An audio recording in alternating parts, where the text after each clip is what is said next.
Hello there, folks. I'm new here to Butterfly. Had another channel here on Butterfly, but it got killed. Actually, I'm the one who killed it. Any rate, welcome to Dragon's Quest. I'm here to discuss a few things. Okay? I'm not the world's greatest of speakers, but I do try and stick to the truth as much as possible, or what I know as the truth, depending upon everything else. I'm not a politician by any stretch of a delusion. However, I want to discuss AI generated videos. Now, I had a channel over on YouTube that was known as Draco's Quest. Same as here. But I lost that channel because I insulted Donald Trump a little too much. Apparently he didn't like the satirist pictures I should say comics I was posting of him on my channel over there at YouTube. Didn't do it here, but I will be.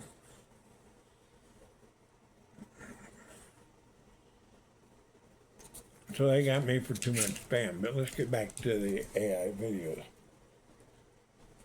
Now I've been watching over on YouTube a few videos.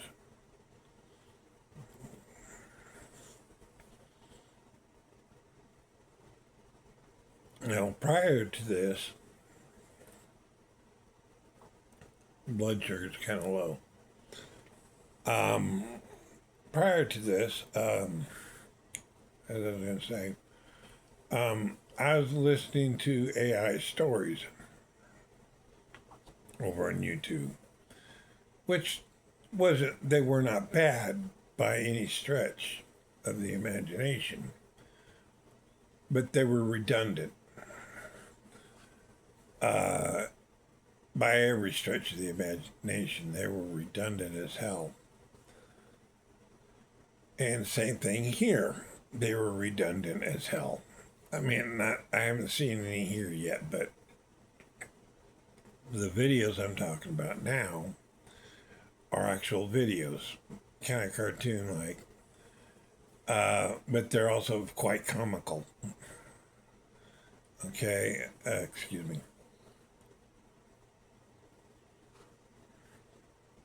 Trying to avoid a sugar crack.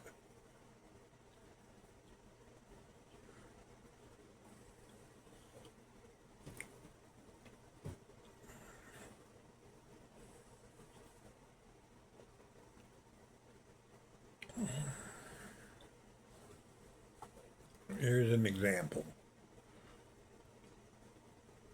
You take a beautiful princess from head to toe. She's got the facial features of a model. Beautiful woman. Sometimes she's got the a little heavy set, a little curvy, a little buxom. Okay. But all in all, a very beautiful young lady.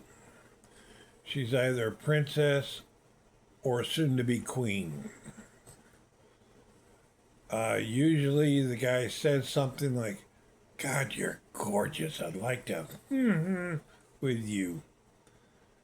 Next thing you know, he's married. Next thing the guy knows in the story, he's married to her, just for saying he'd like to her. Okay, that's one of the things that happens. Another is that he saves her daughters or her children during a firefight with her species. Another one is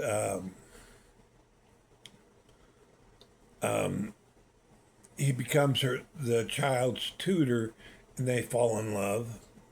Another one is the alien female, is what we're referring to here, is gorgeous. She owns a company. She multi-billion dollars rich. She makes Donald Trump look like a pauper. Excuse me.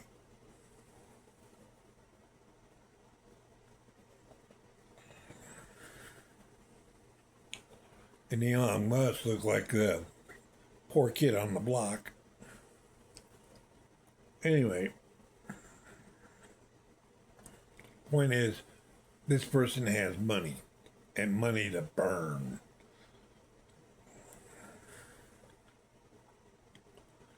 They fall in love, they get married, the kid has a great life, the guy has a great life, that kind of thing.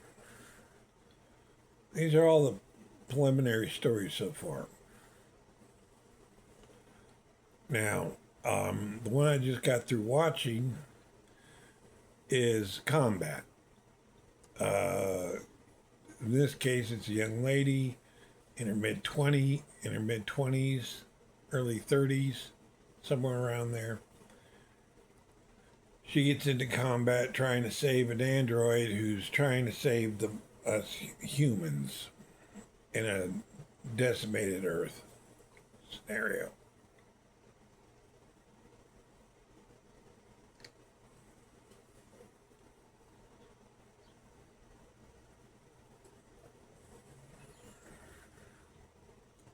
Now, each version of this is 30 minutes long.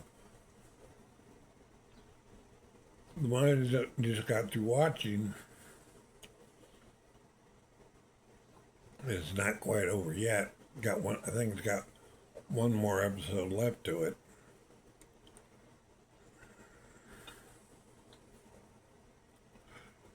But the point is, he's been trained in this one.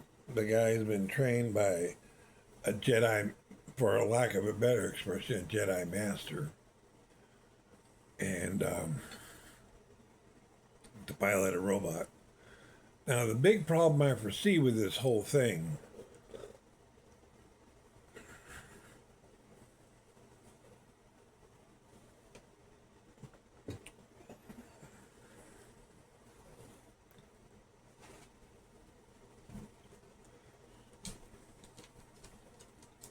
and this is going to push copyright issues to the absolute outer limit,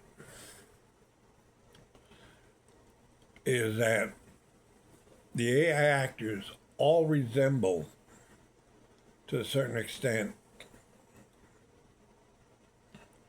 an actor from the past. A hero actor, when it's a hero role, or if it's a fatherly figure from the past in TV shows and movies. A couple times during the episode that I watched, the actress in question, or the anime figure in question, in one case, so I should highlight anime character resemblance, resembled an anime character close enough to identify the anime character involved. And this is out of an anime that I haven't seen. Okay, I've seen bits and pieces of it on the internet every so often. Say, I need to watch that one. Okay, but that's how close this anime figure, the character in this story, resembles an anime figure. Okay, and the hero figure is, I don't know if you've ever heard of Dick Van Dyke's son, the oldest. I can't remember his name right now. But a couple of the characters, hero characters in this, resemble him. Just like in some cases, you can see, like from the nose up, Robert De Niro, and from the chin down, Ronnie McDowell. In some cases, you can see specific actors in some of these guys, some of these AI generated characters. It's like they're taking bits and pieces of different actors, even the female actors, and piecing them together. The eyes of Robert De Niro with the chin of Robert Redford, and across here maybe John Wayne, for lack of a better expression, just to give you an idea. So you have a combination actor put together with the best features from other actors. And you might get Robert De Niro's voice out of Fred Flintstone. Again, I'm just citing an example. Okay, and there were a couple of guys that did resemble Fred to a certain extent in character and in performance type deal. In fact, one was an alien, so it really did resemble Fred. But the point is, they're going to run into a huge copyright problem here very, very shortly. I'd say if they don't run into this copyright character, the copying of specific actors like Robert De Niro, for instance, or Star Wars, Harrison Ford, or Mark Hamill, or the guy that played Wolverine. Because some of these guys or other British actors, mostly, occasionally some American actors that have passed away. There's just too many of them to notice. Gene Hackman, one of these AI actors kind of resembled Denzel Washington, or even Morgan Freeman. So it's not exclusive to any one club member, the way I like to refer to things. Okay, but and the female characters that they're using, again, same thing. I can see the top half of the head of one of the female characters resembling one actress, and another part of a body, but with a completely different body parts in line. Then there's also, I want to say, the actress. I don't even bother learning actresses' names. Never have, because, except for a few,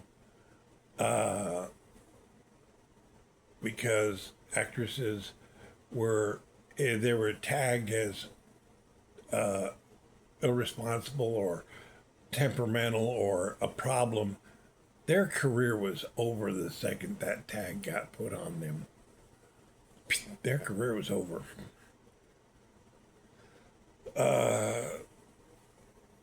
Now, so it was literally useless for me to learn new names, and not because I didn't want to, it's because it was just, they were there in a great movie, and then they weren't in another movie because they were tagged as difficult, or they were tagged as temperamental, or demanding, or not putting out, shall we say. Okay? Now, with rare exception, okay, the girl from Fifth Element, Jolovich, the only reason why I remember her name is I had a cousin that I gave a horrible nickname to, and I really shouldn't have gave her that nickname, but it also fit her quite nicely. And I really do apologize for that. But the whole thing of it is that her head is on somebody else's body. And the actress from, not the old one with Arnold, Total Recall, the new one, the second one, the actress Kate Beckinsale. I did remember her name. Of course, I also like her too. But Kate, her top of her head's on the body of another woman, where Jovovich's whole head is on top of another body. That's the thing I'm getting at here. That's where the copyright issue is going to come in. And another point where the copyright issue is going to be, and this is one of the things you're going to have to be very careful of when using AI, is using that's a very nice voice you're using, but it's also a very distinctive voice and can be linked to Jolovich or Kate Beckinsale. And they, for instance, now for those of you who are observant, you know that an old fart has a really screwed up voice like myself. And it's not due to smoking, it's due to any rate and coughing and hacking on every morning. But my point is that there have been some very distinctive voices to some very distinctive actors, like Roddy McDowall, for instance. He had a very distinctive voice. Okay? And you're putting his voice, and he was also one of those actors that you can just drop him in any role you wanted to, and he could be that. Okay? He could be that character. And he made some fantastic movies. And I'm going back as far as Flicker. Okay? If you're a horse fan, you know the movie. Any rate, his voice was very distinctive, as I said. But you go using his voice in different things, you'd have to be very careful. You'd have to alter it a little more than usual, because you still want that quality that he had. Or Vincent Price. Okay. He had a very distinctive voice. Another actor with a very distinctive voice was Katharine Hepburn. Now, she had a clearly distinctive voice. And it was just, she just played to that voice of hers. But here's the thing. You have to figure out some way, because I thought this one actress was, and I was at a convention when I discovered this, I thought she was an American. And she was English. But she had a great Hepburn voice. Okay, some actors can do the voice and change it just enough because they want to fit that role. Someone says, I need a Hepburn for this role. And she did a Hepburn voice. That was one of the distinctive things about her as an actress. If you're wondering where I met her in real life, it was at a Star Trek convention. She did DS9, the movies, almost all the Star Treks except for the original. She was on Voyager, DS9, all of them. And she usually played an alien. And with her voice, she was great at it. But the thing of it is, be careful. Okay, the more distinctive the voice is to a specific actor, you could wind up with copyright problems. And with the facial characteristics, you can wind up with copyright problems. But right now, you're not until somebody starts making them huge amounts of money or does something that screws with an actor's reputation. Okay, so be careful. That's all I'm going to say on that for today. I'll be back later. All right? Meanwhile, stay out of trouble. This is Draco of Dragon's Quest. Be good.